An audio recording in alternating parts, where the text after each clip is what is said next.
முழுசா நடந்தா ரொம்ப சந்தோஷப்படுவோம். இப்ப எனக்கு சந்தோஷப்படுவோம். கொஞ்சமாவது மனமாற்றம் அடைஞ்சுட்டானே, அதுவே எனக்கு பெரிய ஒரு இதுதான் எனக்கு. கட்டாயமா ஆண்டவர் கடவுள் இயேசு மாத்தி விட்டுடுவாரு. முற்றிலுமாக உங்க பையன மாத்தி இருக்கிறார் சிஸ்டர். அப்படின்னு நீங்க ஆமாங்க நம்புங்க. பிரதர். கரங்களை தட்டி கரெக்ட். ஆண்டவருக்கு நன்றி செலுத்துங்க. Praise the thank you Lord, brother. Praise the Lord. Praise the Lord. முழுமையாக ஆண்டவர் ம். இயேசு கொஞ்சம் மாத்துறவர் இல்ல.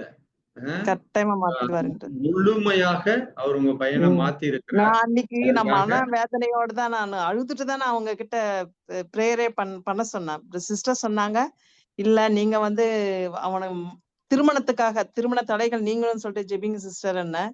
இல்ல அவனுக்கு கடல் பக்தியும் இல்லன்னு சொல்ல, ஃபர்ஸ்ட் மனம் மாறதுக்காக நீங்க ப்ரே பண்ணுங்கன்ட்டு சொல்லவே, அப்புறம் அவனா வாய திறந்து சொல்லிட்டான். எனக்கு பொண்ணு பாருங்க. இத்தன நாள் வேணாம் வேணாம். நான் எந்த பொண்ண பார்த்தாலும் எனக்கு வேண்டாம். உங்க டேஸ்ட் வேற, ம். என் டேஸ்ட் வேற. நான் அப்ப அழுது கடவுள்கிட்ட ஜெபிச்சேன். என்னப்பா இப்படி ஒரு சோதனையா இருக்கேன்னு அழுது ஜெபிக்கவே, இப்போ 2 3 நாளைக்கு முன்னாடி சொன்னான்.